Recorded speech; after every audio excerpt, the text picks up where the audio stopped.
Class 10th में ना बच्चों, ये जो क्वेश्चन है वो मोस्ट इम्पॉर्टेंट है। ऐसा एक क्वेश्चन नहीं, हर साल 3 नंबर में कभी कभी एक क्वेश्चन, कभी कभी 2 क्वेश्चन भी आ जा रहे हैं। और हर एक बोर्ड में आ रहा है हिंदी मीडियम। कि आपको क्या दिया होगा, नीचे के कुछ तत्व दे रखे होंगे, या तो उनका परमाणु विन्यास दे रखा होगा, या उसका परमाणु क्रमांक दे रखा होगा। ठीक है, मैं आपको डिटेल में समझाऊंगा कैसे क्या कैसे होते हैं ये चीज़ है। और उसके साथ बोलेगा कि तत्वों के क्या नाम है वो बताइए, इनकी क्या संयोजकता है, आवर्त सारणी में इनका स्थान यानी कि आवर्त और समूह बताना है। ठीक है, कभी कभी ये भी पूछ देता है कि ये तत्व धातु है या अधातु है, ये भी बताइए। तो ये सब चीज़ें मैं बताने वाला हूँ।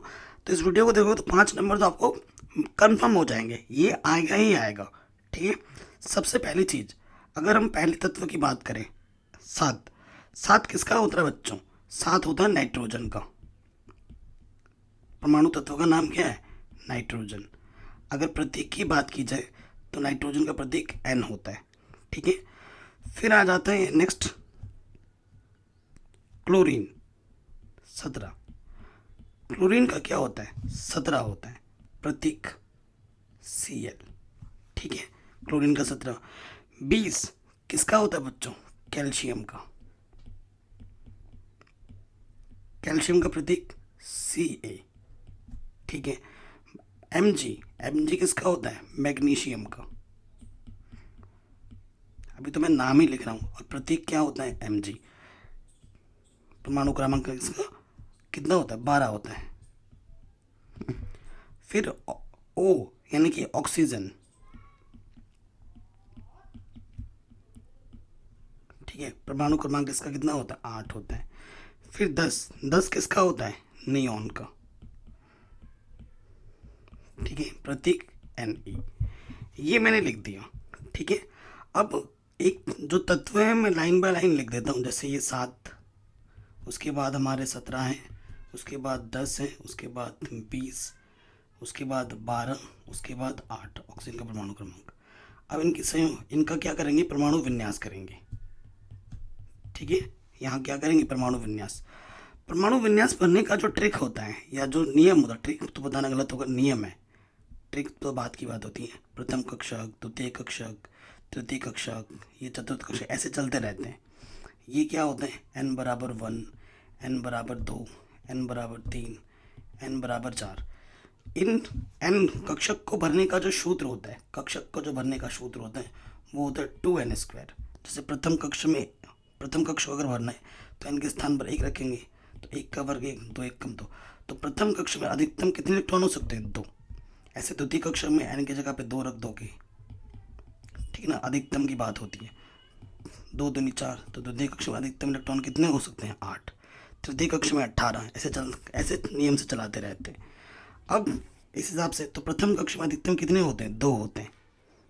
ठीक है, तो बचे कितने? 5। ठीक है, 2 और 5 7। 17 पे आ जाओ, प्रथम कक्ष में 2, द्वितीय में अधिकतम 8 होता है, 2 और 8 10, तो बचे कितने? और 7। ठीक है, 10 पे आ जाओ, प्रथम कक्ष में 2, द्वितीय कक्ष में 8। तो देखो, द्वितीय कक्ष तक ही जा रहे हैं। द्वितीय कक्ष को ये पूरा, द्वितीय कक्ष में अधिकतम कितने होते हैं? 8 होते हैं, तो ये पूरा भर दे रहा है। अगर बाहरी कक्षक पूर्ण होते हैं, किसी भी तत्व के बाहरी कक्षक अगर पूर्ण होते हैं ना, तो अक्रिय तत्व कहलाते हैं। क्या कहलाता है? अक्रिय तत्व। और जिनके जो अक्रिय तत्व होते हैं उनका समूह जो होता है वो शून्य होता है। ये भी याद रखिए, क्योंकि वो उनके बाहरी कक्षक पूर्ण है। ठीक है, 20, तो पहले कक्षक में आ जाएंगे 2, दूसरे में 8, और तीसरे में अधिकतम कितने होते हैं? 18 होते हैं। तो आप 18 नहीं लिख सकते, क्योंकि 18 तभी लिखोगे जब 18 वाले पद हैं। यहाँ पे टोटल 20 है, यहाँ पे ऑलरेडी 10 आ चुका है, तो अब फिर आप लिखेंगे 8। 18 है ही नहीं तो मैं कहाँ से लिखूँ? 8 लिखूँगा। ठीक है, क्योंकि दूसरे में अधिकतम 8 आ सकते हैं, तो 8 लिखूँगा। फिर भी अभी 20 नहीं हो पा रहे हैं। कितना हुआ? 8 8 16, 2 18, 2 और आ गए। ये अभी यहाँ 2 लिख देंगे। ठीक है, 12 में आ जाओ, अधिकतम पहले में 2, दूसरे में फिर 2। 8 में आ जाओ, पहले में 2, दूसरे में 6। ये चीज़ हमें मिल चुकी है, यहाँ तक कोई दिक्कत नहीं है। अब अगर आपसे संयोजकता पूछे, पहले मैं संयोजकता बता देता हूँ इन सभी तत्वों की। ठीक है, इन सभी तत्वों की क्या बताता हूँ? संयोजकता। पहले यहाँ पर हमने क्या बताया बच्चों? अभी आपको परमाणु विन्यास। ये हमारा क्या है? परमाणु विन्यास।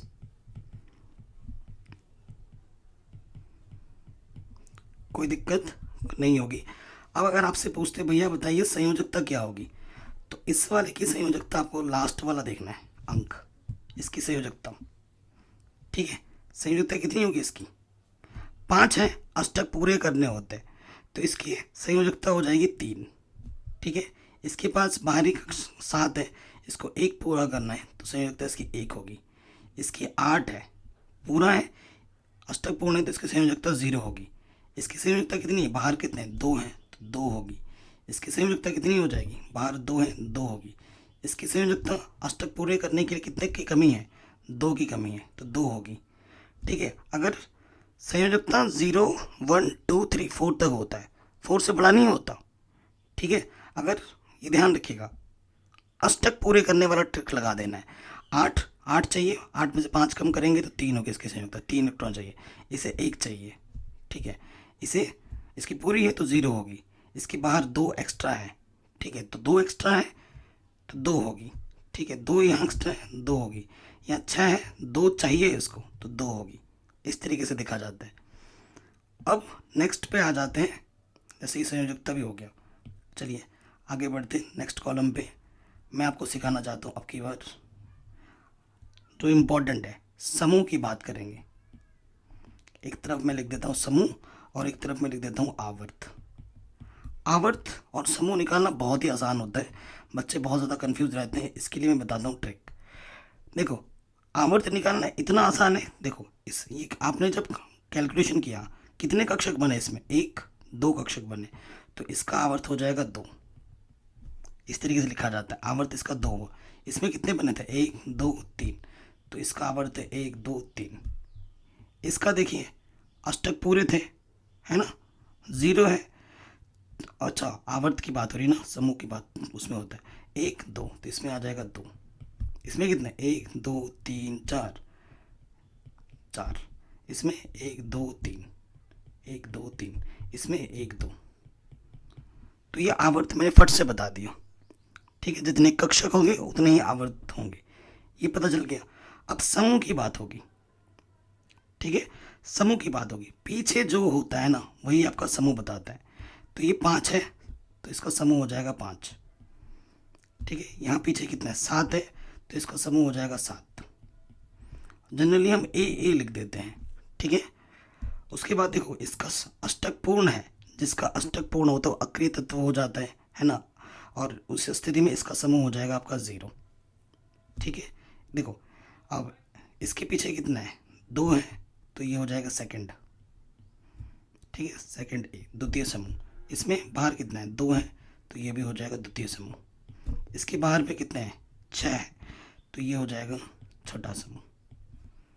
इतना आसान है। समूह और आवर्त निकालने के लिए हर साल क्वेश्चन आते हैं, तो ये आपने बता दिया। ठीक है, ये आपने आराम से बता दिया। अब कभी कभी इसके अलावा भी पूछ देता है कि भैया क्या बताइए, ये तत्व जो है वो आपका क्या है, कि धातु है या अधातु है, ये भी पूछ देता है। धातु अधातु की बात करें तो धातु अधातु के लिए ट्रिक बताता हूँ, धातु और अधातु। ठीक है, धातु अधातु के लिए ट्रिक बताता हूँ। ठीक है, ट्रिक क्या है, अगर किसी तत्व का हम परमाणु विन्यास करें और बाहरी कक्ष में, यहाँ ध्यान रखना, बाहरी कक्ष में अगर आ जाता है 1 इलेक्ट्रॉन 2 इलेक्ट्रॉन या फिर 3 इलेक्ट्रॉन, तो वो होता है धातु। ठीक है, अगर हम इलेक्ट्रॉनिक विन्यास कर रहे हैं और बाहरी कक्ष में हमें मिल रहा है 5 6 7, ठीक है 8, तो वो क्या होता है, अधातु। 4 के लिए हम कह नहीं सकते, 4 के लिए ये ट्रिक फेल हो जाता है। उसमें वो धातु भी हो सकता है, अधातु भी हो सकता है, उपधातु भी हो सकता है। ठीक है, तो ये चीज़ मैं बता देना चाहता हूँ।